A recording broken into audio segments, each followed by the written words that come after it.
Mabilis naman na pinababa ang mga pasahero ng Metro Rail Transit or MRT3 matapos magliyab ang kawad ng kuryente sa pagitan ng southbound lanes ng Cubao at Santolan stations kaninang alas 7:30 ng umaga. Agad namang naibalik sa normal ang operasyon ng railway matapos ang higit 30 minuto. Tinutukan niya ni Val Gonzales.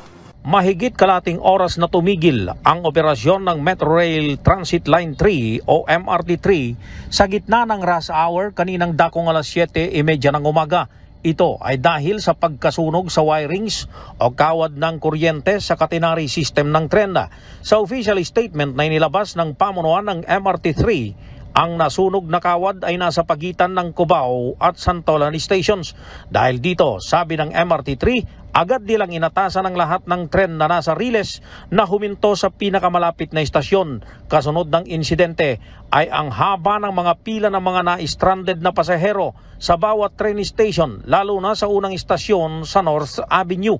Dahil sa 37 minuto ang itinagal ng idinulot na aberya, marami sa mga pasahero ang walang nagawa kundi ang bumaba at sumakay na lamang ng mga habal-habal na nakaabang sa ibaba ng mga train station. Paliwanag ng MRT3 management, agad namang nakapagresponde ang kanilang maintenance team upang magsagawa ng assessment at intervention.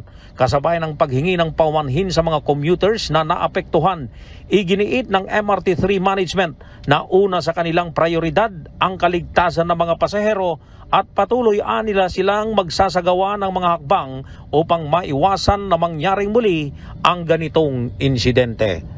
Para sa MBC TV Network News, ako si Val Gonzales, DZRH, una sa Pilipinas, una sa Pilipino.